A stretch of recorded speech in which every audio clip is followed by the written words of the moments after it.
Subject EVS 1, Standard 4th. Hello students, my name is Shruti Nanaure. Students, we all love to wear colorful, fancy and fashionable clothes. So today we are going to learn about it and how these clothes are manufactured and how they are long lasting, that is durable. Students, I am sure that you might have visited a tailor. What does the tailor do? Yes, he stitches the clothes for us. For stitching clothes, first tailor cuts the cloth. Students, if you might have ever visited a tailor, you are going to do this activity. You are going to take a piece of cut cloth that a tailor does not need. What do you get to see? At the edges, that is corners, you will see that fine threads are coming out of the cut cloth, means cut piece of cloth. Out of these two pictures, what this little girl is doing? She is doing something and looking at the cloth. Yes, she is using a special type of glass to find out the design or pattern on the cloth. Students, when we use this special glass, that is a magnifying glass, it shows the different arrangements in the cloth. The threads are sometimes arranged in vertical order or in the horizontal order or in the slant form. Now let us learn about magnifying glass. This is the picture of a magnifying glass. So magnifying glass is a kind of lens that is used to make objects appear larger. Small objects or a tiny object appear bigger and can be seen very clearly using a magnifying glass. Cloth or fabrics is made by intertwining threads together. Intertwining means combining or bringing together the threads. Intertwining threads together is called weaving. Long threads are woven together to make cloth. Cotton cloth is made from the threads of cotton wool on machine. Students, you can see in the picture how the spun of cotton thread is attached to the machine, and in the other picture you can see how the long threads are weaved in the machine. Students, with the help of this activity, let us learn how the cotton threads are made. Take a wad of cotton wool, pull at it from either side to make it as long as possible. Lay it on your palm and by pressing it with the other hand, roll it in one direction. Now we will see what happens. Students, you will see that the wad of cotton get twisted into a long wick. You will get to see how the cotton was pressed and rolled. It became a long thick thread, and this wick is attached in the oil lamp so it keeps burning for a longer time. Now there are two types of wick. First, the long wick, and second is the round wick. Both the wick are used for burning the lamp, that is oil lamp.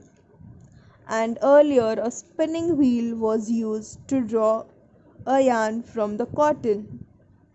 Spinning wheel means chakra. Nowadays the same process is carried out on machines. Now people do not use the spinning wheel because it takes long time to make a thread. So now we all use machines to make thread. So nowadays we all use machines to make a thread. Students, apart from cotton, we get cloth from jute also, as well as cotton too. So these both fibers are obtained from plant They are natural source of fibers. From jute, you can make jute bags, doormats, and many other articles are made from jute. Thus, the next is colorful fabric or colorful cloths. That is, these colorful cloths are made from cotton. Apart from cotton, there are other materials or things from which the clothes are made.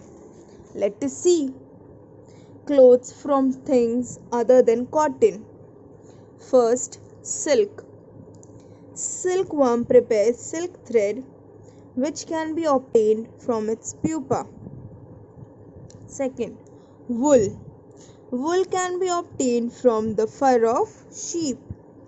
Third one is artificial fibers.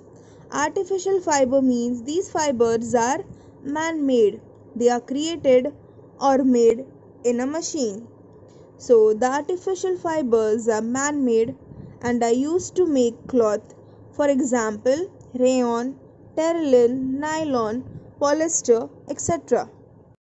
Students, we have seen the various fibers that we get. Now we will see the methods to weave the cloth. Methods to weave the cloth are first with the help of needles. You might have seen your mother or grandmother using these needles to make sweater and caps. Second, hand loom. Machine run with the help of hands are called hand looms. Cotton and silk cloth are usually made on hand looms. As you can see in the picture, a woman is sitting and running the machine with the help of her hands, and various colorful threads are attached in this machine. Third, power loom.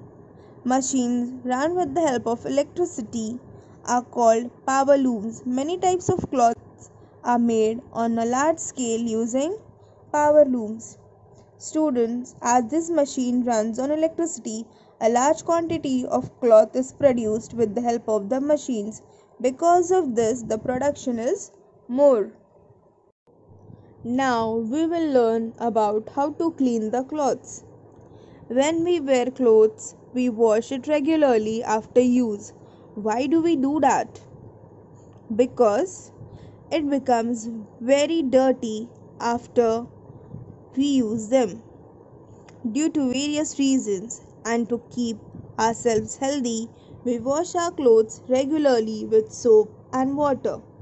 In order to take care of our health, we should wear clean clothes and should also keep them neat and tidy.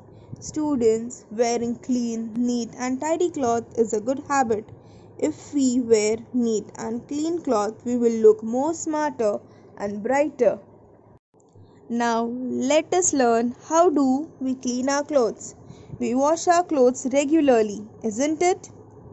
Sometimes in washing machine and sometimes we wash it with our hands. We use plain soap, detergent powder and liquid soap for washing our clothes. We can also use soap nuts. Soap nuts are called as Rita.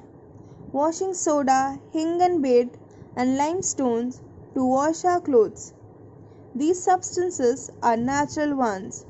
Students, all these natural material were used in the olden days. Nowadays, we do not use these natural substances for washing clothes. Now, we use things like soap, detergent powder and liquid soap for washing our clothes. Students, whenever we continuously use any type of clothes, it colors, fades or sometimes it get torn. So let us see how we can reuse these clothes. Clothes are durable. Durable means long lasting. Even if they become old, they can be reused. We can reuse the clothes in the following ways. Giving these clothes to the needy and poor people. Students, when your cloth becomes short or the color of the clothes are faded, or if you don't want to use it anymore, so you can give these clothes to the poor and the needy people. Second, torn clothes can be made into smaller articles such as dishcloth, quilts, doormats, etc. Next, old clothes can be made into new cloth by taking its thread out. Fourth, threadbare clothes can be converted into pulp. Pulp can be used to make paper. This paper is used for making flowers and paper plates. Models can be made from the cloth pulp. Student, now it's time to learn something very interesting. You might have seen these ladies in your locality. Yes, you are right. These ladies or women gives us new utensils and in return we have to give them old clothes. These women buy old clothes in exchange of new utensils. We are supposed to name these women what they are called. These women are called as Boharin. Boharin is a lady who buys old clothes in exchange of new utensils, and these old clothes are sent for recycling in the factories and changing it into new one. Let us learn about the diversity in clothes. Students, have a look at these pictures. In each picture, you can find people wearing different types of clothes. So, diversity in clothes means difference in style of wearing different kinds of clothes. Different clothes are worn by different people living in different areas. Students, we find the diversity in clothes due to various reasons. Let us find out. Due to cultural and geographical differences, there is diversity in clothes and clothing style. Due to climate, people select a particular fabric and a dress. Special clothes are worn during festivals, celebrations, special occasions, etc. In Maharashtra, majority of people use cotton clothes. Students, the reason behind this is because the climate of Maharashtra is hot and humid. So, the majority of people means most of people use cotton clothes. There is always change in the clothing and dressing pattern as per the time. Student, if you compare the dressing style of your mother when she was small or young, will be totally different as compared to your dressing style. So the dressing style keeps on changing as per the time. Earlier, people had different style of clothing.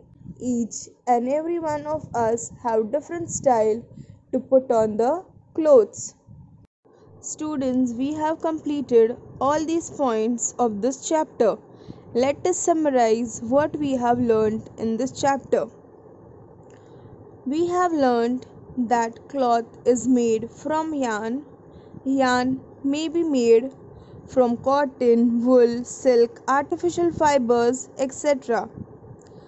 Clothes become dirty on being used. We must always wear clean clothes.